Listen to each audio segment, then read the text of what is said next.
శుభోదయం. మనం చెప్పుకుంటున్నటువంటి పాఠ్యాంశము రాజు కవి. రచించినది గుర్రం జాషువా. రాజు కవిలో భాగంగా మనము మొదటి భాగంలో రాజుకి కవికి ఉన్నటువంటి తేడాల్ని గురించి చెప్పుకున్నాం. రాజు కవి వారిద్దరి మధ్య తేడాల్ని చెప్తూ కవి యొక్క గొప్పతనాన్ని, కవికి ఉన్నటువంటి ప్రాధాన్యాన్ని గురించి మనం తెలుసుకున్నాం. ఏ విధంగా రాజు మరణిస్తే రాతి విగ్రహాల్లో జీవిస్తాడో, కవి మరణిస్తే ప్రజల నాలుకలపైన జీవిస్తాడు అని చెప్పేసి జాషువా మనకు తెలియజేయడం జరిగింది. ఇక ఇదే పాఠ్యాంశంలో రెండవ భాగంలో కవికి ఉన్నటువంటి బాధ్యతల గురించి మనకు జాషువా తెలియజేస్తున్నారు. కవి అనేటటువంటి వాడు జాతిని జాగృతం చేస్తాడు. పాత సమాజం నుండి జాతిని కొత్త లోకం వైపు నడిపిస్తాడు. జాషువా ఈ భావాన్నే రాజు కవిలో సృష్టించాడు. మొదటి భాగంలో రాజుకు కవికి ఉన్నటువంటి తేడాల్ని చర్చిస్తూ కవి యొక్క గొప్పదనము, కవి యొక్క ప్రాధాన్యము గురించి చెప్పడం జరిగింది. ఇక రెండవ భాగంలో కవికి ఉన్న బాధ్యతలను ఈ పాఠ్యాంశం ద్వారా మనకి జాషువా తెలియజేస్తున్నారు.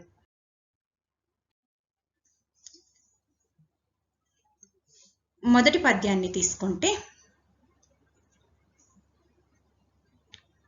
సమసన్నేటికి తెలుగు జాతికి సమస్త క్లేశముల్, సింహపీఠము నిక్కెన్ నైజాము సీమల ప్రతిష్టాభేరి, భాంకార నాదములు ఉప్పొంగ సువర్ణ దండమున్ హస్తంబందు గీలించె, లోపము లేదేమిట ఐకమత్యమును సంపాదించి పాలించినన్. సమసన్నేటికి తెలుగు జాతికి సమస్త క్లేశములు, సింహపీఠము నిక్కెన్ నైజాము సీమల ప్రతిష్టాభేరి, భాంకార నాదములు ఉప్పొంగ సువర్ణ దండమును హస్తంబందు కీలించి, లోపము లేదేమిట ఐకమత్యమును సంపాదించి పాలించినన్. సమసన్నేటికి తెలుగు జాతికి సమస్త క్లేశములు. సమసెను అనంటే తొలగిపోయాయి లేదా అణిగిపోయాయి. తెలుగు జాతికి ఉన్నటువంటి సమస్తమైనటువంటి దుఃఖాలు, క్లేశములు అంటే దుఃఖాలు, బాధలు, అవన్నీ కూడా తొలగిపోయాయి అని చెప్పేసి జాషువా తెలియజేస్తున్నాడు. నైజాము ప్రాంతములో తెలుగు జాతికి సింహాసనం అనేది దక్కింది. ప్రతిష్టాభేరి భాంకార నాదములు ఉప్పొంగ సువర్ణదండమును హస్తంబందు గీలించే. ప్రతిష్ట అనే భేరీ భాంకార శబ్దాలు ధ్వనిస్తుండగా, సువర్ణదండము బంగారపు రాజదండాన్ని పట్టుకొని ఐకమత్యంతో పాలిస్తే లోపాలేమీ ఉండవు కదా అని చెప్పేసి కవి తెలియజేస్తున్నాడు.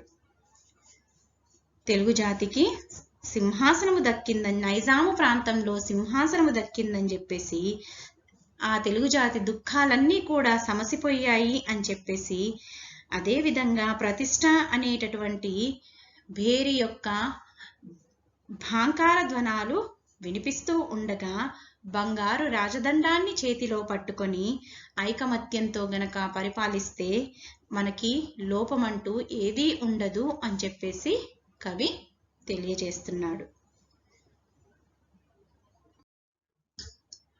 నాగార్జుని దయానయన ద్వయమునందు జన్మించే సౌభాగ్య సాగరము, బ్రహ్మనాయని చిత్త పద్మంబు వికసింప ఉదయించే హరిజనాభ్యుదయ సంధ్య, వర్ష పంచక రత్న పతక కల్పకమందు చిగురించే నగర సంక్షేమ శాఖ, ఆంధ్రప్రదేశంబు ఆశ్లేషమునరింప ఏతెంచే రసవాణి కృష్ణవేణి. తెలుగు జాతికి ఉన్నటువంటి దుఃఖాలన్నీ తొలగిపోయాయి, అంతా శుభమే అని చెప్పేసి, అంతా అభివృద్ధి పథంలో నడుస్తుంది అని చెప్తూ కవి ఈ విధంగా తెలియజేస్తున్నాడు. నాగార్జుని దయానయన ద్వయమునందు జన్మించే సౌభాగ్య సాగరము. నాగార్జున సాగరం అనేది నాగార్జుని యొక్క దయతో కూడిన కన్నుల జంటలో సంపద అనేటటువంటి సముద్రము ఉదయించింది అంటే నాగార్జున సాగరాన్ని కట్టడం వల్ల ఆంధ్రదేశమంతా కూడా సంపదలతో విలసిల్లుతుందని చెప్పేసి కవి భావన. నాగార్జున సాగరాన్ని కట్టడం వల్ల ఆంధ్రదేశానికి పంటలకి నీరు అందుతుంది అని చెప్పేసి, ఆ విధంగా ఆ పంటల వల్ల సంపదలతో ఆంధ్రదేశమంతా కూడా వికసిస్తుందని చెప్పేసి కవి భావించాడు. అదేవిధంగా బ్రహ్మనాయని చిత్త పద్మంబు వికసింప ఉదయించే హరిజనాభ్యుదయ సంధ్య. బ్రహ్మనాయని మనస్సు అనేటటువంటి పద్మము వికసించేటట్లు హరిజనుల ప్రగతి కోసం ప్రయత్నాలు ప్రారంభమయ్యాయి. బ్రహ్మనాయుడు కులమతాలకు అతీతంగా ఆ కాలంలో చాపకూడు నిర్వహించాడంట. చాపకూడు అనంటే ఇక్కడ అన్ని జాతులకు చెందినటువంటి వాళ్ళు ఒకే వరుసలో కూర్చొని భోజనాన్ని చేయడం. ఆ విధంగా చాపకూడు నిర్వహించాడు. కులమతాలకు అతీతంగా చాపకూడును నిర్వహించాడంట. అందరూ సమానమే, మనుషులంతా సమానమే అనేటటువంటి బ్రహ్మనాయుడి యొక్క మనస్తత్వం ఏదైతే ఉందో దానికి అతని కోరిక తీరే విధంగా మన ఆంధ్రదేశంలో కూడా హరిజనుల కోసం, వాళ్ళ అభ్యుదయం కోసం ప్రణాళికలు తయారవుతున్నాయి అని చెప్పేసి హరిజనుల ప్రగతి కోసం కృషి ప్రారంభమైనదని కవి అభిప్రాయం. హరిజనులను ఏ విధంగా చూసేవాళ్ళో, ఏ విధంగా అంటరాని వారిగా వాళ్ళకి మందిరాల్లో ప్రవేశం ఉండేది కాదు, తర్వాత అగ్రకులాల వాళ్ళ యొక్క వీధుల్లో ప్రవేశం ఉండేది కాదు, ఏ విధంగా వాళ్ళు అణిచివేతకు గురయ్యారు అనేది మనకి జాషువా యొక్క రచనల వల్ల తెలుస్తుంది. స్వయంగా జాషువా కూడా నిమ్న కులంలో పుట్టినందుకు గాను ఎన్ని అవమానాలను ఎదుర్కొన్నాడో, ఏ విధంగా తన కలంతో సమాధానం చెప్పాడో మనం ఆ జాషువా గురించి చదువుకున్నప్పుడు మనకు అర్థమవుతుంది. అలాగే చాలా మంది నాయకులు హరిజనాభ్యుదయం కోసం పాటుపడ్డారని చెప్పేసి, అలాగే బ్రహ్మనాయుడు కూడా తన మనస్సు అనేటటువంటి పద్మము వికసించే విధంగా ఆ రోజుల్లో చాపకూడు నిర్వహించాడని చెప్పేసి, ఇప్పుడు ఎప్పుడైతే ఆంధ్రదేశంలో సింహాసనం అనేది దక్కిందో, ఇప్పుడు హరిజనుల కోసం అభ్యుదయం జరిగేటట్టుగా ప్రణాళికలు రూపొందుతున్నాయి అని చెప్పేసి, వారి ప్రగతి కోసం కృషి అనేది ప్రారంభమైందని చెప్పేసి కవి తెలియజేస్తున్నాడు. వర్షపంచక రత్న పథక కల్పక మందు చిగురించే నగర సంక్షేమ శాఖ. పంచవర్ష ప్రణాళిక. వర్ష పంచకము అంటే పంచవర్ష ప్రణాళిక. 5 సంవత్సరాలకోసారి దేశ అభివృద్ధి కోసము వెలువరించేటటువంటి పథకాలు పంచవర్ష ప్రణాళికలు. అలాంటి పంచవర్ష ప్రణాళికను కల్పవృక్షంతో పోలుస్తున్నాడు కవి ఇక్కడ. వర్ష పంచక రత్న పథక కల్పక మందు చిగురించే నగర సంక్షేమ శాఖ. పంచవర్ష ప్రణాళిక అనేటటువంటి కల్పవృక్షానికి నగర సంక్షేమము అనే ఒక కొమ్మ కొత్తగా చిగురించింది అని చెప్పేసి కవి తెలియజేస్తున్నాడు. అంటే నగరాన్ని అభివృద్ధి పరిచే విధంగా పంచవర్ష ప్రణాళికలో ఒక పథకము రూపొందించబడింది అని చెప్పేసి ఇక్కడ జాషువా తెలియజేస్తున్నాడు. ఆంధ్రప్రదేశంబు ఆశ్లేషమునరింప ఏతెంచే రసవాణి కృష్ణవేణి. జీవనది అయినటువంటి కృష్ణానది ఆంధ్ర రాష్ట్రాన్ని ఆశ్లేషమునరింప అనంటే కౌగిలించుకోవడానికి ముందుకు వచ్చింది అని చెప్పేసి చెప్తున్నాడు. కృష్ణానది ప్రతి పైరుకి నీరందించే విధంగా పరిగెత్తుకుంటూ వచ్చింది అని చెప్పేసి, ఆ కృష్ణవేణి యొక్క నీటితో పంటలు చక్కగా పండుతున్నాయి అని చెప్పేసి, ఆ విధంగా కృష్ణవేణి ఆంధ్రదేశాన్ని కౌగిలించుకోవడానికి పరుగులెత్తుకుంటూ వచ్చింది అని చెప్పేసి కవి తెలియజేస్తున్నాడు. ఏ విధంగా ఆంధ్రదేశంలో సింహాసనం అనేది చేజిక్కిందో అప్పటి నుంచి ఆ ఆంధ్రదేశం యొక్క అభివృద్ధి కోసం ప్రణాళికలు రచించడం మొదలు పెట్టారని చెప్పేసి, ఏ విధంగా అయితే నాగార్జున సాగరం యొక్క డ్యామ్ కట్టబడడం జరిగిందో దాని ద్వారా ఆంధ్రదేశం అంతా కూడా సంపదలతో విలసిల్లుతుందని చెప్పేసి కవి జాషువా భావించాడు. అదేవిధంగా బ్రహ్మనాయుడు, పల్నాడులోని బ్రహ్మనాయుడు ఏ విధంగా హరిజనుల కోసం చాపకూడు నిర్వహించి మనుషులంతా ఒక్కటే అని చెప్పేసి భావించాడో, ఇక్కడ కూడా మనకంటూ స్వతంత్రం వచ్చేసి సింహాసనము దక్కిందో ఇక్కడ కూడా హరిజనుల ప్రగతి కోసం ప్రయత్నాలు మొదలయ్యాయి అని చెప్పేసి కవి జాషువా తెలియజేస్తున్నారు. అదేవిధంగా పంచవర్ష ప్రణాళికల్లో భాగంగా నగర సంక్షేమాన్ని, నగర అభివృద్ధి కోసం ఒక కొత్త ప్రణాళిక రూపొందించబడింది అని చెప్పేసి, అదేవిధంగా ఆంధ్రదేశాన్ని సస్యశ్యామలం చేయడానికి కృష్ణవేణి పరుగులు తీసుకుంటూ వచ్చింది అని చెప్పేసి జాషువా తెలియజేస్తున్నాడు. అక్షరాక్షర మధురస్య సెందులగుచు కూయుచున్నవి సుకవిత కోకిలములు. తెలుగు గద్దె ప్రజాభీష్టములు ఘటించి ప్రబలుగావుత మయుత సంవత్సరములు. మయుత సంవత్సరములు చాలా సంవత్సరాలు పాటు, ఎక్కువ కాలం, అనేక సంవత్సరాల పాటు వర్ధిల్లాలి అని చెప్పి, ప్రబలుత గావుతా అనంటే అనేక సంవత్సరాల పాటు వర్ధిల్లాలి అని చెప్పేసి.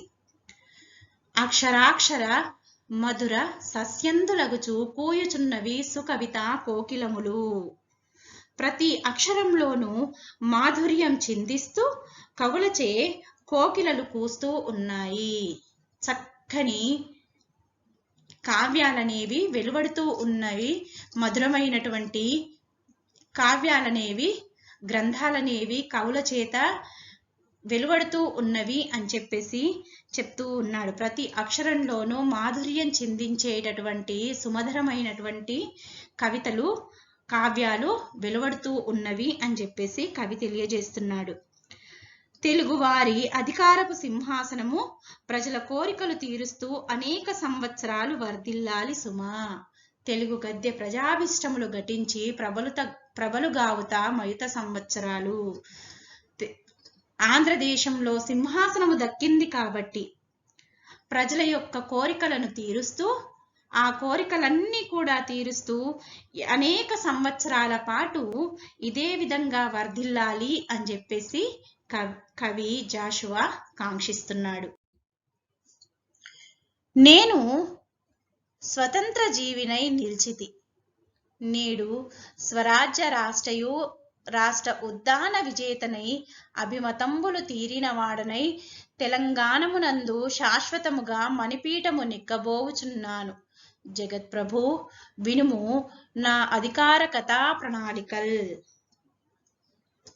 నేను స్వతంత్ర జీవినై నిలిచితి, నేడు స్వరాజ్య రాష్ట్ర ఉద్దాన విజేతనై అభిమతంబులు తీరినవాడనై తెలంగాణమునందు శాశ్వతముగా మణిపీఠము నెక్కబోవుచున్నాను.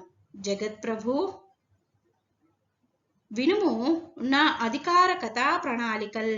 ఓ భగవంతుడా, జగత్ప్రభు అనంటే ఓ భగవంతుడా, నా అధికారం కథా ప్రణాళికలని వినుము. ఏ విధంగా తనకు గనక అధికారం లభిస్తే ఏ విధంగా తన ప్రణాళికలు ఉంటాయో వినమని చెప్పేసి జాషువా తెలియజేస్తున్నాడు. అందులో నేను స్వతంత్ర జీవినై నిలిచితి, నేడు స్వరాజ్యం కోసం జరిగినటువంటి యుద్ధంలో విజయం సాధించి నేను ఈనాడు స్వేచ్ఛాజీవిగా నిలబడ్డాను అని అంటున్నాడు. నేను స్వతంత్ర జీవినై నిలిచితి, నేడు స్వరాజ్య రాష్ట్ర ఉద్దాన విజేతనై. స్వరాజ్యం కోసం జరిగినటువంటి పోరాటంలో విజయం సాధించి నేను స్వేచ్ఛాజీవిగా ఈనాడు నిలబడ్డాను. అభిమతంబులు తీరినవాడనై, నా కోరికలన్నీ కూడా నెరవేరాయి. తెలంగాణమునందు శాశ్వతముగా మణిపీఠము నెక్కబోవుచున్నాను. తెలంగాణలో శాశ్వతంగా అధికారమనేటటువంటి మణిపీఠాన్ని ఎక్కబోతున్నాను అని చెప్పేసి ఆ ప్రభువుకి తెలియజేస్తున్నాడు. జగత్ ప్రభు వినుము, నా అధికార కథా ప్రణాళికలు, నా అధికారం యొక్క ప్రణాళికల్ని ఒకసారి వినుము. నాకు స్వతంత్రం వచ్చింది, నా కోరికలన్నీ కూడా నెరవేరాయి. ఈ తెలంగాణలో శాశ్వతంగా నేను రాజ్యాన్ని చేజిక్కించుకున్నాను. నా ప్రణాళికలేంటో వినమని చెప్పేసి ఆ భగవంతుడికి కవి తెలియజేస్తున్నాడు. ఆ ప్రణాళికలు ఈ విధంగా ఉన్నాయి. ఆడిన మాట తప్పను, మహాత్ముని చెప్పుల జాడలలోన కాలాడ చరించెదన్. ప్రజల కన్నము పెట్టెద, వర్ణభేదంపు చీడననిచెదన్. కటిక చీకటి వాపెద, వెర్రి నమ్మకాలూడని పాదహస్తమున ఊనెద శాతకళా కుటారమున్. ఆడిన మాట తప్పను, మహాత్ముని చెప్పుల జాడలోన కాలాడ చరించెదన్. ప్రజలకు అన్నము పెట్టెదా, వర్ణభేదంపు చీడననిచెదన్. కటిక చీకటి వాపెద, వెర్రి నమ్మకాలు ఊడని పాదహస్తమున ఊనెద శాతకళా కుటారమున్. తన ప్రణాళికలేంటో కవి వివరిస్తూ ఈ విధంగా చెప్తున్నాడు. ఆడిన మాట తప్పను, నేను చెప్పినటువంటి మాటని తప్పకుండా ఆచరిస్తాను, తప్పిపోను, ఆ మాటని తప్పను, తప్పకుండా ఏ మాటనైతే నేను ఇస్తానో ఆ మాటని తప్పకుండా ఆచరిస్తాను అని చెప్పేసి కవి తెలియజేస్తున్నాడు. మహాత్ముని చెప్పుల జాడలోన కాలాడ చరించెదన్. మహాత్ముడైనటువంటి గాంధీజీ చెప్పుల జాడలోనే నడుస్తాను అని చెప్పేసి తెలియజేస్తున్నాడు. దీని అర్థం ఏంటి అనంటే, గాంధీ చూపినటువంటి మార్గంలో నేను ప్రయాణిస్తాను అని చెప్పేసి, ఆయన చెప్పినటువంటి పద్ధతిలోనే నడుచుకుంటాను అని చెప్పేసి కవి తెలియజేస్తున్నాడు. ప్రజలకు అన్నము పెట్టెదా, ప్రజలకి అన్నము పెడతాను, ప్రజలకి ఏ కొరత లేకుండా చూస్తాను అని చెప్పేసి తెలియజేస్తున్నాడు. అదేవిధంగా వర్ణభేదంపు చీడననిచెదన్. కులభేదము అనేటటువంటి చీడ అనంటే ఇక్కడ తెగులును, ఆ తెగులుని పోగొడతాను అనిచెదన్ అనంటే పోగొడతాను. కులమత భేదాలనేటివైతే ఏవైతే ఉన్నాయో ఆ తెగులునంతా కూడా, ఆ పీడనంతా కూడా తొలగిస్తాను అని చెప్పేసి అంటున్నాడు. కటిక చీకటి వాపెద, ప్రజల యొక్క జీవితాల్లో నిండిపోయినటువంటి చీకటి ఏదైతే ఉందో ఆ చీకటిని తొలగిస్తాను అని చెప్పేసి అని అంటున్నాడు. వెర్రి నమ్మకాలూడని పాదహస్తమున ఊనెద శాతకళా కుటారమున్. శాతకళా కుటారము అనంటే వాడి అయినటువంటి గొడ్డలి. వెర్రి నమ్మకాలు వదలనటువంటి చేతిలో వాడి అయినటువంటి కళ అనేటటువంటి గొడ్డల్ని పట్టుకుంటాను. ఎక్కడైతే వెర్రి నమ్మకాలున్నాయో ఆ వెర్రి నమ్మకాలు, మూఢనమ్మకాలున్నాయో ఆ మూఢనమ్మకాలని తొలగించడానికి వాడి అయినటువంటి గొడ్డలిని నేను నా చేతిలోకి తీసుకుంటాను అని చెప్పేసి అంటున్నాడు. అంటే మూఢనమ్మకాలే లేనటువంటి సమాజాన్ని సృష్టిస్తాను అని అంటున్నాడు. ఆడిన మాట తప్పనని చెప్పేసి మహాత్ముడు గాంధీజీ చూపినటువంటి మార్గంలో ప్రయాణిస్తానని చెప్పేసి, ప్రజలకు అన్నం పెడతాను అని చెప్పి, వర్ణ భేదాలను, కులమత భేదాలను, ఆ తెగులు ఏదైతే ఉందో ఆ పీడ ఏదైతే ఉందో దాన్ని తొలగిస్తానని చెప్పేసి, ప్రజల జీవితాల్లో నిండినటువంటి చీకటిని తొలగిస్తాను, వెర్రి నమ్మకాలు, మూఢనమ్మకాలు ఉన్నటువంటి ఆ మూఢనమ్మకాలను కూడా వారి జీవితాల్లో నుంచి తొలగిస్తానని చెప్పేసి కవి తెలియజేస్తున్నాడు. మరో పద్యం తీసుకుంటే, తాను ఏ విధమైనటువంటి మార్గంలో ప్రయాణిస్తాడో, తను ఏ విధంగా అధికారం చెలాయిస్తాడో కవి తెలియజేస్తున్నాడు. నా కవచం బహింస, సహనంబు మహాయుధం, ఎక్కిరింత ధర్మైక నిరూఢి, సత్యము నియంత. అనంత జగత్తు మొత్తమై నాకెదురైన గెల్తును, వినాశపు బాంబుల గుండెకాయలో బాకును, లోకమోహన సబర్మతి సన్మునికి కుమారుడను. నా కవచం బహింస, సహనంబు మహాయుధము, ఎక్కిరింత ధర్మైక నిరోడి, సత్యము నియంత. అనంత జగత్తు మొత్తమై నాకెదురైన గెల్తును, వినాశపు బాంబుల గుండెకాయలో బాకును, లోకమోహన సబర్మతి సన్మునికి కుమారుడను. సబర్మతి, లోకమోహన సబర్మతి అనంటే ఇక్కడ గాంధీ కుమారుడను అని చెప్పేసి, ఆ గాంధీ చూపినటువంటి మార్గంలో ప్రయాణిస్తాను అని చెప్పేసి చెప్పాడు కాబట్టి ఇక్కడ ఆ స్వయంగా గాంధీకి కుమారుడనని చెప్పేసి తను ఏ విధంగా తన జీవితం అనేది ముందుకు సాగిస్తానో అనే విషయాన్ని కవి తెలియజేస్తున్నాడు. నా కవచం బహింస, అహింసయే నా కవచము అని చెప్పేసి కవి తెలియజేస్తున్నాడు.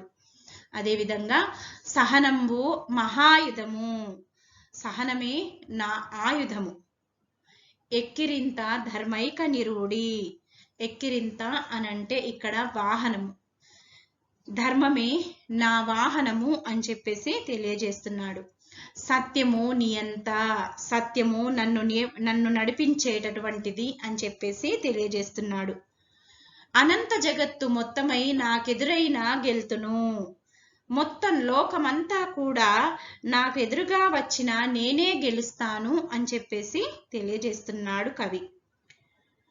వినాశపు బాంబుల గుండెకాయలో బాకును, నేను వినాశపు బాంబు, నాశనము అనేటటువంటి బాంబు గుండెకాయలో బాకుగా మారతాను అని చెప్పేసి తెలియజేస్తున్నాడు.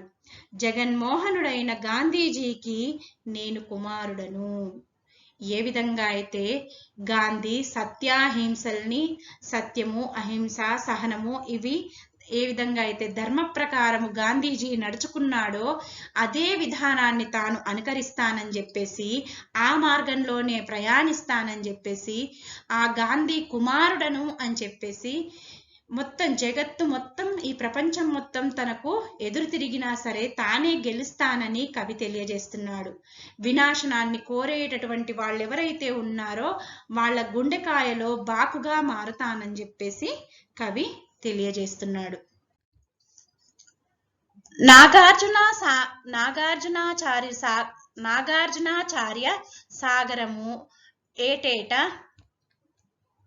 ఏటేటా రత్నాలు పండించు రైతు నాకు, చలిచీమ మృతికి కన్నులు చెమ్మగిల్లు శాక్యధరణి నాయకమౌళి గురువు నాకు, తెలుగు తెలంగాణములకు పొత్తన గూర్చు హైదరాబాదు రాజ్యంబు నాది, కోలారు గనులు వజ్రాలు పండు పొలాలు సాటికెక్కిన బొక్కసాలు నాకు. నేను పరిపాలించేటటువంటి నాకు ఏవి ఆదర్శమో అని చెప్పేసి కవి తెలియజేస్తున్నాడు. అదేవిధంగా తాను పెట్టేటటువంటి ప్రణాళికలు ఏవైతే ఉన్నాయో ప్రజలకి అభివృద్ధికి మార్గాలుగా నిలిచేటటువంటి ప్రణాళికలు ఏవైతే ఉన్నాయో ఆ ప్రణాళికలను అమలు చేయడానికి తనకు ఏవి తోడ్పడతాయో అని కూడా తెలియజేస్తున్నాడు ఇక్కడ కవి జాషువా. నాగార్జున సాగరం బేటేట రత్నాలు పండించు రైతు నాకు, చలిచీమ మృతికి కన్నులు చెమ్మగిల్లు శాక్యధరణి నాయకమౌళి గురువు నాకు, తెలుగు తెలంగాణములకు పొత్తన గూర్చు హైదరాబాదు రాజ్యంబు నాది, కోలారు గనులు వజ్రాలు పండు పొలాలు సాటికెక్కిన బొక్కసాలు నాకు. ప్రతి సంవత్సరం నాగార్జునాచార్య సాగరము ఏటేటా రత్నాలు పండించు రైతు నాకు, ప్రతి సంవత్సరం రత్నాలను పండించేటటువంటి నాగార్జున సాగరమే నాకు రైతు అని చెప్పేసి కవి తెలియజేస్తున్నాడు. నాగార్జున సాగరము కట్టడం వల్ల ఆ నీటితో అనేక పంట పొలాలకి నీరంది పంటలు చక్కగా పండుతున్నాయని చెప్పేసి ఆ పంటలని పండించేటటువంటి నాగార్జున సాగరమే నాకు రైతుతో సమానం అని చెప్పేసి కవి తెలియజేస్తున్నాడు. ఆ విధంగా తన రాష్ట్రం ఏదైతే ఉందో అది సస్యశ్యామలంగా ఉండడానికి కృషి చేసేటటువంటి నాగార్జున సాగరమే తనకు రైతు అని చెప్పేసి తెలియజేస్తున్నాడు. చలిచీమ మృతికి కన్నులు చెమ్మగిల్లు శాక్యధరణి నాయకమౌళి గురువు నాకు. ఇక్కడ శాక్యధరణి నాయకమౌళి అనంటే బుద్ధుడు. చలిచీమ మృతికి కన్నులు చెమ్మగిలు శాక్యధరణి నాయకమౌళి గురువు నాకు. చిన్న చీమ చనిపోయినా సరే, చలిచీమ చనిపోయినా సరే కన్నీరు పెట్టుకునేటటువంటి బుద్ధుడు నాకు గురువు లేదా ఉపాధ్యాయుడు అని చెప్పేసి అంటున్నాడు. తెలుగు తెలంగాణములకు పొత్తన గూర్చు హైదరాబాదు రాజ్యంబు నాది. తెలుగు అంటే ఇక్కడ ఆంధ్ర తెలంగాణలకు సయోధ్య చేకూర్చేటటువంటి హైదరాబాదు రాజ్యము నాదే అని చెప్పేసి అంటున్నాడు. కోలారు గనులు వజ్రాలు పండు పొలాలు సాటికెక్కిన బొక్కసాలు నాకు. వజ్రాలు పండు పొలాలే కోలారు గనులు అని అంటున్నాడు. కోలారు గనులలో వజ్రాలు దొరుకుతాయంట. అలాంటి పంటలు పండేటటువంటి పంట పొలాలే తనకు కోలారు గనులు అని చెప్పేసి కవి తెలియజేస్తున్నాడు. అవి సాటికెక్కిన బొక్కసాలు నాకు అని అంటున్నాడు. అవే నాకు సాటి లేనటువంటి ధనాగారాలు. బొక్కసాలు అని అంటే ఇక్కడ ధనాగారాలు, ధనాన్ని నిల్వ ఉంచేటటువంటి బొక్కసాలు లేదా ధనాగారాలు అని కవి తెలియజేస్తున్నాడు. అవల గోలుకొండ ఇవల శ్రీశైలంబు క్రీడ సల్పు రత్నగిరులు నాకు. వెరపు గిరుపు లేని వీర విక్రమశాలి బాలచంద్రు సాటివాడ నేను. అవల గోలుకొండ ఇవల శ్రీశైలంబు క్రీడ సల్పు రత్నగిరులు నాకు. వెరుపు గిరుపు లేని వీర విక్రమశాలి బాలచంద్రు సాటివాడ నేను. ఏ విధంగా అయితే నాగార్జున సాగరము తనకు రైతుతో సమానమని, అదే విధంగా చలిచీమ చనిపోయిన కన్నీళ్లు పెట్టుకునేటటువంటి బుద్ధుడు తనకు గురువు అని చెప్పేసి, ఆంధ్ర తెలంగాణలకు సయోధ్య చేకూర్చేటటువంటి హైదరాబాద్ రాజ్యం నాదే అని చెప్పేసి, వజ్రాలు పండించేటటువంటి చక్కని పంట పొలాలు ఏవైతే ఉన్నాయో అవి తనకు కోలారు గనులతో సమానము అని చెప్పేసి, అదే విధంగా అటు గోలుకొండ ఇటు శ్రీశైలము ఈ రెండూ కూడా క్రీడ సల్పు రత్నగిరులు నాకు. నేను ఆడుకునేటటువంటి రత్నాల కొండలు నాకు అని చెప్పేసి తెలియజేస్తున్నాడు. అదేవిధంగా వెరపో గిరుపో లేని వీర విక్రమశాలి బాలచంద్రుడ సాటివాడ నేను. ఏ మాత్రము భయం అనేటటువంటిది తెలియనటువంటి పరాక్రమశాలి అయినటువంటి గొప్ప పరాక్రమశాలి అయినటువంటి ఆ బాలచంద్రుడు నాకు సాటివాడు అని చెప్పేసి తెలియజేస్తున్నాడు.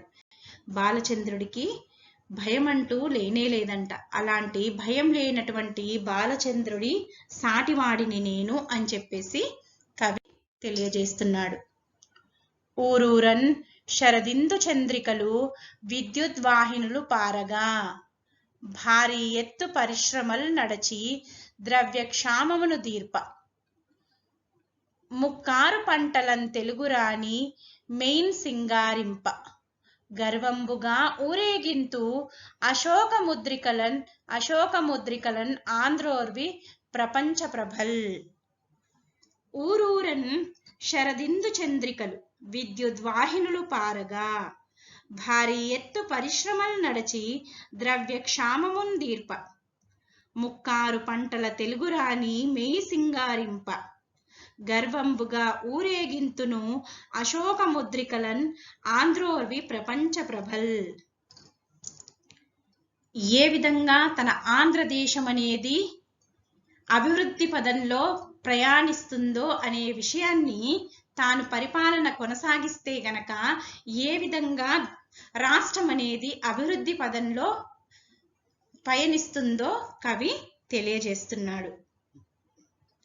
అందులో భాగంగా ఊరూరన్ శరదిందు చంద్రికలు విద్యుద్వాహినులు పారగా. శరత్కాలంలోని చంద్రుని వెన్నెల వంటి విద్యుత్ ప్రవాహము ప్రతి గ్రామంలో పారుతూ ఉండగా అని చెప్పేసి అంటున్నాడు. అంటే ఏ గ్రామము కూడా విద్యుత్ అనేది లేకుండా ఉండదు అని చెప్పేసి అని అంటున్నాడు.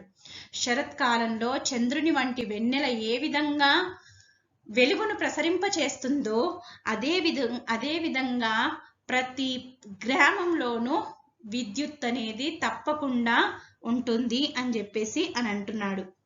భారీ ఎత్తు పరిశ్రమలు నడిచి ద్రవ్య క్షామమును దీర్ప.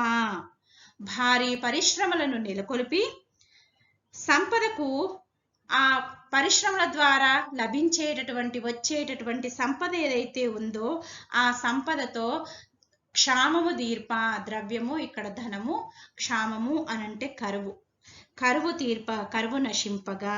భారీ పరిశ్రమలతో సంపదకు కరువు నశింపగా. ముక్కారు పంటలను తెలుగు రాణి మెయిన్ సింగారింప. 3 కాలాల పంటలతో, ముక్కారు పంటలు అంటే 3 కాలాల పంటలతో తెలుగు రాణి శరీరము అందంతో ప్రకాశింపగా.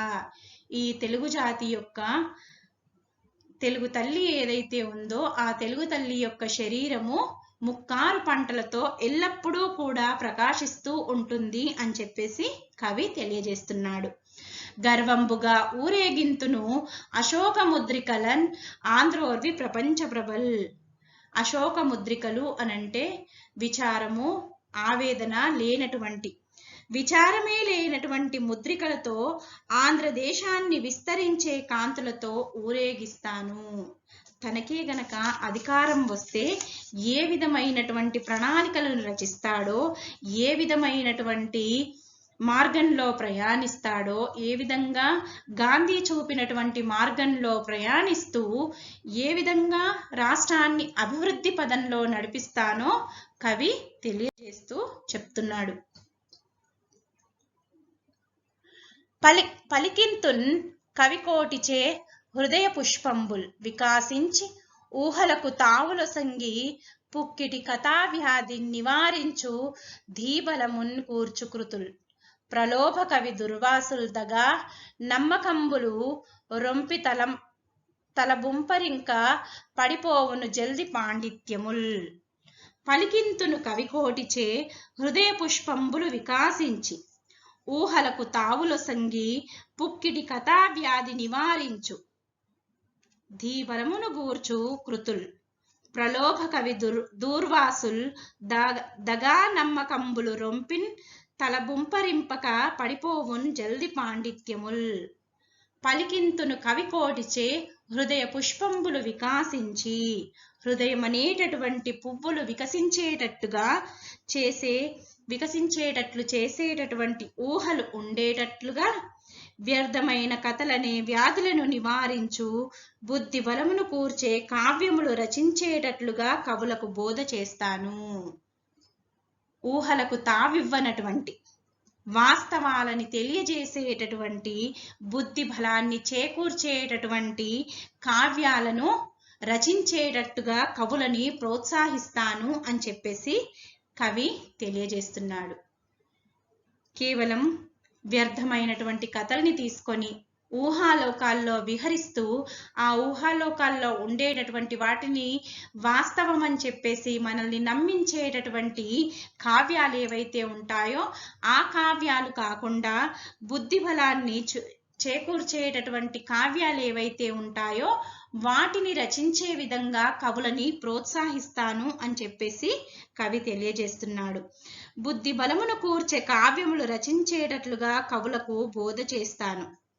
అదేవిధంగా ప్రలోభ కవి దూర్వాసుల్ దగా నమ్మకంబులు రొంపిందల దళం పుంపరింపక పడిపోవును జల్ది పాండిత్యముల్. ప్రలోభ పెట్టేటటువంటి కవులనే దుర్వాసుల యొక్క నమ్మకాలనే రొంపిలో తల మునిగితే పాండిత్యాలు వేగంగా పడిపోతాయి. కొంతమంది ప్రలోభ పెట్టేటటువంటి కవులుంటారంట, వాళ్ళ మాటలు వింటే పాండిత్యం అనేది నశిస్తుంది అని చెప్పేసి కవి తెలియజేస్తున్నాడు. కొట్టిన కొట్టరాదనెడు గొప్ప నినాదము అనంత విశ్వ సామ్రాట్టగు ఏసునాదు రుధిరంబున కల్వరీ కొండ కొమ్ములన్ పట్టుగా మ్రోగుచున్నది తపించుచు సర్వ దిగంతరాలముల్ కట్టుబడంతదీయ ఘన కారుణీకత్వ పటుత్వ శక్తికిన్. కొట్టినా కొట్టరాదనెడు గొప్ప నినాదం అనంత విశ్వ సమ్రాట్టగు ఏసునాదు రుధిరంబున కల్వరీ కొండ కొమ్ములన్ పట్టుగా మ్రోగుచున్నది తపించుచు సర్వ దిగంతరాలముల్ కట్టుబడంతదీయ ఘన కారుణీకత్వ పటుత్వ శక్తికిన్. కొట్టినా కొట్టరాదనెడు గొప్ప నినాదము. కొట్టినా తిరిగి కొట్టకూడదు అనేటటువంటి గొప్ప నినాదం ఏదైతే ఉందో అది విశ్వ సామ్రాట్ అయినటువంటి యేసునాథుడు వివరించినటువంటిది. ఆ యేసునాథుడి యొక్క నెత్తుటిచే కల్వరీ కొండ పై భాగంలో మోగుతున్నది అని చెప్పేసి అంటున్నాడు. ఆ కల్వరీ కొండ యొక్క గొప్ప దయా స్వభావం అనేది గొప్ప శక్తికి దిక్కుల మధ్య గల ప్రదేశాలన్నీ కట్టుబడిపోతున్నాయి.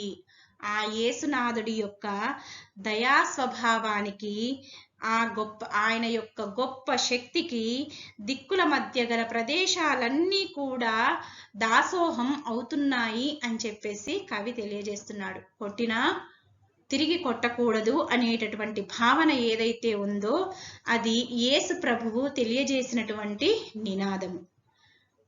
ఆయనను కొట్టినా తిరిగి ఆయన ఏమీ అనలేదు.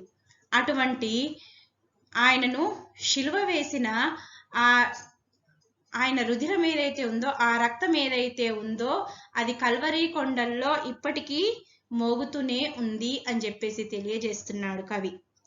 అతని దయా స్వభావము, ఆ యేసునాథుని యొక్క దయా స్వభావం అనేటటువంటి గొప్ప శక్తికి దిక్కుల మధ్యలో ఉన్నటువంటి ప్రదేశాలన్నీ కూడా దాసోహమయ్యి కట్టుబడిపోతున్నాయి అని చెప్పేసి కవి తెలియజేస్తున్నాడు. కృతముల్ పల్కులు రామ లక్ష్మణుల భాతృత్వంబు పోలెన్ జగదిత్తమున్ గూర్పని శుష్క పండితులు భక్తి శ్రద్ధలున్ శౌచములు బ్రతుకీడ్వన్ దృఢ సాధనంబులగుచున్ రాణించునే కాని సంస్కృతికి చిన్నెలు కావు ఇతరులు ఏ రీతిని సమర్థించినన్.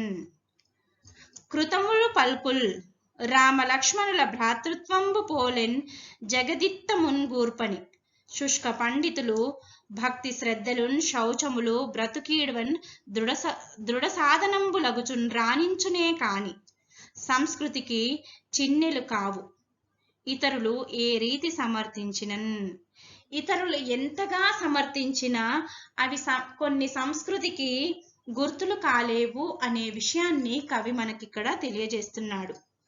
అందులో భాగంగా రామలక్ష్మణుల భాతృత్వంబు పోలెన్ జగద్హితం, జగత్తుకి అంటే లోకానికి మేలు చేకూర్చేది అనంట. భాతృత్వము అనంటే సోదర భావము. రామలక్ష్మణుల యొక్క సోదర భావం ఏదైతే ఉందో ఆ సోదర భావము లోకానికి మేలు చేస్తుంది అని అంటున్నాడు. రామలక్ష్మణుల భాతృత్వంబు పోలెన్ జగద్హితమున్ కూర్పన్. జగద్హితము కూర్పన్ జగానికి మేలు చేస్తుంది, లోకానికి మేలు చేస్తుందంట.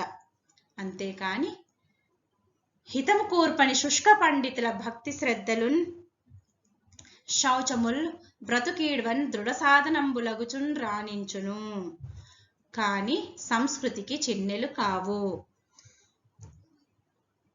వ్యర్థమైనటువంటి శుష్క పండితులు అంటే వ్యర్థమైనటువంటి పండితుల యొక్క మాటలు భక్తి శ్రద్ధలని, శౌచము అనంటే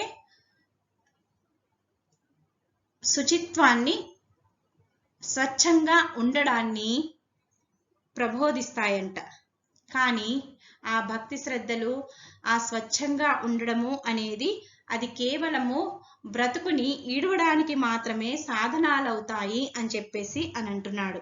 వ్యర్థమైనటువంటి పండితుల మాటలు ఏవైతే ఉన్నాయో వాళ్ళు నేర్పేటటువంటి భక్తి శ్రద్ధలు, వాళ్ళ మాటలు భక్తి శ్రద్ధలు శౌచాన్ని ప్రబోధిస్తాయంట. అవి కేవలము బ్రతుకుని ఈడవడానికి మాత్రమే సాధనాలుగా మారతాయంట. కానీ అవి ఇతరులు ఎంత సమర్థించినా సరే అవి సంస్కృతికి మాత్రము గుర్తులు కావు, చిన్నెలు కావు, అంటే గుర్తులు కావు అని చెప్పేసి కవి తెలియజేస్తున్నాడు. పదవి చిక్కించనంచు ప్రజలకు దూరమై సన్నుతులకు చేయి సాచలేను, చదువు కొంటినంచు సాటి మానవుని ప్రేమించకుండా ఈసడించలేను. పదవి చిక్కించెనంచు ప్రజలకు దూరమై సన్నుతులకు చేయి సాచలేను, చదువు కొంటినంచు సాటి మానవుని ప్రేమించకుండా ఈసడించలేను. పదవి చిక్కించెనంచు, పదవి వచ్చింది కదా అని చెప్పేసి ప్రజలకు దూరం కాలేను అని చెప్పేసి అని అంటున్నాడు. సన్నుతులకు చేయి సాచలేను, ప్రశంసలకు, గొప్పదనానికి, పొగడ్తలకు ఆశపడను అని చెప్పేసి కవి తెలియజేస్తున్నాడు. చదువు కొంటినంచు సాటి మానవుని ప్రేమించకుండా ఈసడించలేను, చదువుకున్నానని చెప్పేసి సాటి మానవుణ్ణి ప్రేమించకుండా నిందించలేను, ఈసడించలేను అనంటే రోతగా అతన్ని చూడలేను అని చెప్పేసి కవి తెలియజేస్తున్నాడు. ఒకవేళ కవికే గనక అధికారం అనేది లభిస్తే, మొదట రాజు కవిలో భాగంగా జాషువా మొదటి భాగంలో రాజు కంటే కవి గొప్పవాడని చెప్పేసి తెలియజేశాడు. అదేవిధంగా ఆంధ్ర రాష్ట్రం అనే రెండవ భాగంలో ఆంధ్ర రాష్ట్రం అనేది అభివృద్ధి చెందాలంటే ప్రజలు, నాయకులు ఎలా ఉండాలో, ఏ పనులు చేయాలో తెలియజేశాడు. అందులో భాగంగా తనకే గనక అధికారం అనేది లభిస్తే ఏ విధంగా తన అధికార ప్రణాళికలు ఏ విధంగా ఉంటాయో, ఆంధ్రదేశం అనేది అభివృద్ధి చెందాలంటే ఏం చేయాలో ఈ విధంగా తెలియజేశాడు. చెప్పిన మాటల్ని తప్పకుండా ఆచరిస్తానని చెప్పేసి, గాంధీ మార్గంలో ప్రయాణిస్తానని, ప్రజలకు అన్నం పెడతానని, కులభేదం అనే చీడను వదిలిస్తానని, చీకటిని అంతం చేయాలి, వెర్రి నమ్మకాలు అనేటటువంటి నమ్మకాలను కళ అనేటటువంటి గొడ్డలితో నరికివేయాలని, అహింస కవచంగా, సహనం ఆయుధంగా, ధర్మం వాహనంగా, సత్యం నడిపించేటటువంటి శక్తిగా ముందుకు సాగాలి. ఈ విధంగా సాగితే లోకమంతా ఎదురుగా వచ్చిన మనమే విజయం సాధిస్తాము అని చెప్పేసి కవి తెలియజేస్తున్నాడు. నాశనం అనేటటువంటి బాంబు గుండెకాయలో బాకును దించుతాం, గాంధీ కుమారులుగా ప్రసిద్ధి పొందుతామని చెప్పేసి తెలియజేస్తున్నాడు. ప్రతి సంవత్సరం పంట చేలల్లో రత్నాలు పండించేటటువంటి నాగార్జున సాగరము మనకు రైతుతో సమానమని, చిన్న చీమ చనిపోయిన కంటతడి పెట్టుకునేటటువంటి బుద్ధుడు మనకి ఉపాధ్యాయుడని చెప్పేసి, ఆంధ్ర తెలంగాణలకు సయోధ్యను కుదిర్చే హైదరాబాదు మన రాజధాని అని చెప్పేసి, వజ్రాలు పండించేటటువంటి పొలాలు మనకి కోలారు గనులు అని చెప్పేసి, అటు గోలుకొండ ఇటు శ్రీశైలము మనం నిత్యం ఆడుకునేటటువంటి రత్నాల కొండ శిఖరాలు అని చెప్పేసి, భయం తెలియనటువంటి వీర విక్రమ పరాక్రమశాలి అయినటువంటి బాలచంద్రుడు మనకి స్నేహితుడు అని చెప్పేసి కవి తెలియజేస్తున్నాడు. ముక్కారు పంటలతో తెలుగు నేల ప్రకాశించాలి, విచారం లేకుండా ఆంధ్రదేశం సిరి సంపదలతో విహరించాలి అని చెప్పేసి కవి ఆశించాడు.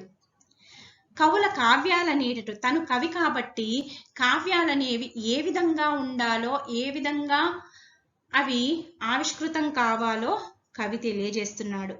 కవుల కావ్యాలు ప్రజల మనస్సులు వికసింపచేయాలి, పుక్కిటి కథలను తొలగించాలి, వారి కావ్యాలు బుద్ధి బలాన్ని కలిగించాలి అని చెప్పేసి అని అంటున్నాడు. కొంతమంది కవులు ప్రలోభ పెట్టేటటువంటి దుర్వాసుల వంటి వారంట. వారి రచనల్లో మునిగితే ఉన్నటువంటి పాండిత్యం కూడా నశించిపోతుంది అని చెప్పేసి అంటున్నాడు. అదేవిధంగా యేసు ప్రభు యొక్క గొప్పతనాన్ని వర్ణిస్తూ కొట్టినా కొట్టకూడదు అని చెప్పేసి ఆయన నినాదాన్ని మనకు తెలియజేస్తున్నాడు. ఆయన యొక్క దయాశక్తికి దిక్కుల మధ్య ఉండేటటువంటి ప్రదేశాలన్నీ కూడా కట్టుబడిపోతున్నాయి అని చెప్పేసి అంటున్నాడు. ఆంధ్రదేశంలోని ప్రజలంతా కూడా రామలక్ష్మణుల్లాగా సోదర భావంతో ఉండాలి అని చెప్పేసి తెలియజేస్తున్నాడు. ఆ విధంగా ఉంటే అది దేశానికి మేలు చేస్తుందంట. శుష్క పండితులు ఎవరైతే ఉన్నారో వాళ్ళు చెప్పేటటువంటి భక్తి, శ్రద్ధ, శౌచం అవి బ్రతుకు ఇవ్వడానికి మాత్రమే పనికొస్తాయి, కానీ అవి రాష్ట్రం యొక్క లేదా దేశం యొక్క ఉన్నతికి మాత్రం సహకరించవు అని అంటున్నాడు. ఆ మాటల్ని మనం పట్టించుకోకూడదు, పాటించొద్దు అని చెప్పేసి అంటున్నాడు. పదవి వచ్చింది కదా అని చెప్పేసి ప్రజలకు దూరం కావద్దని, ప్రశంసలకు ఆశపడకూడదని, చదువుకున్నానని చెప్పేసి సాటి మానవుణ్ణి నిందించకూడదని, అసహ్యంగా చూడకూడదని, అందరినీ ప్రేమించాలి అని చెప్పేసి కవి తెలియజేస్తున్నాడు. ఈ విధంగా ఆంధ్ర ప్రజలు, నాయకులు ఈ విధంగా ఉన్నట్లయితే ఆంధ్ర రాష్ట్రం అభివృద్ధిని సాధిస్తుందని జాషువా తన రాజు కవి అనేటటువంటి కవితా ఖండిక ద్వారా మనకు తెలియజేస్తున్నారు.